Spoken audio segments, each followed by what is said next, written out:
उन्होंने कहा बुद्धिमान होने से सब कुछ नहीं होता है। बिल्कुल सही बात है। ये बताइए, राम और रावण में बुद्धिमान कौन ज्यादा था? बड़ा पंडित था, ठीक है। धनवान कौन ज्यादा था? सोने की लंका, घास-फूस की झोपड़ी। बलवान कौन ज्यादा था? रावण। पावर, जिसको पॉलिटिकल पावर कहते हैं, वो किसके पास ज्यादा थी? बताइए। उनके यहाँ कभी कुबेर भी उनके यहाँ पानी भरते थे। काल को पाए से बांध रखा था। मतलब काल को पाए से बांधने मतलब उसकी इच्छा के बगैर उसकी मृत्यु तो छोड़िए, उसके राज्य में किसी की मृत्यु नहीं हो सकती थी। Even if somebody considered itself as an imaginary, it is the height of power कि nobody can die in your kingdom without your permission. और इसके बाद उम्र में कौन बड़ा था? भगवान का भक्त कौन बड़ा था? वो कहता, मुझसा पंडित मुझसा जोधा और न कोई दूजा है, अपने शीशों को काट काट शंकर को मैंने पूजा है। इतने बड़े पुजारी तो राम भी नहीं थे। तो भैया अगर सब में वो बड़ा था तो कौन सी चीज ऐसी थी जिसमें राम बड़े थे और इतने बड़े हो गए कि रावण की सारी श्रेष्ठता धरी की धरी रह गई? वो केवल एक चीज थी, चरित्र। इसीलिए तुलसी ने लिखा, राम चरित मानस, राम के चरित्र को मन में धारण करिए। और इसीलिए हमारे प्राचीन धर्म ग्रंथों में लिखा था, जब हम वर्ल्ड की पावर थे तो लोग यहाँ क्या सीखने आते थे? सिर्फ नॉलेज लेने नहीं आते थे। Physics, chemistry, maths, zoology, botany, chemistry, sociology, political science सीखने नहीं आते थे।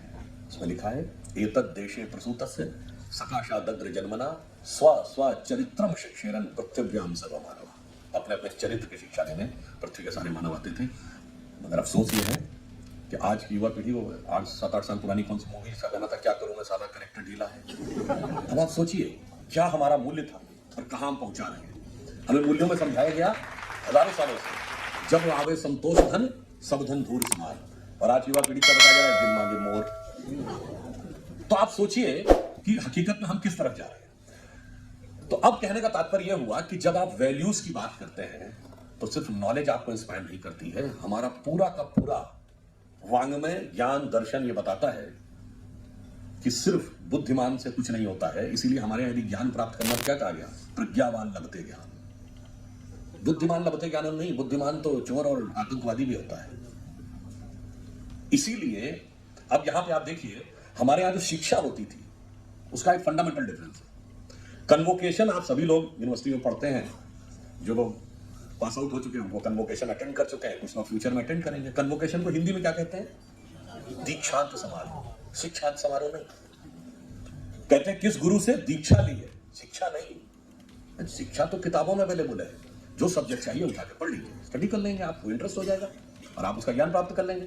मैं मैकेनिकल इंजीनियरिंग का विद्यार्थी हूँ, इतिहास में मेरी रुचि थी, मैंने इतिहास का बहुत पढ़ लिया। लोगों को लगता मुझे इतिहास बहुत पता है, ऐसा नहीं है। शिक्षा के लिए गुरु की आवश्यकता नहीं है, दीक्षा के लिए। इसीलिए स्नातक हमारे यहां तब बनता था जब दीक्षा पूर्ण हो जाए। शिक्षा तो आप जब चाहिए तब प्राप्त कर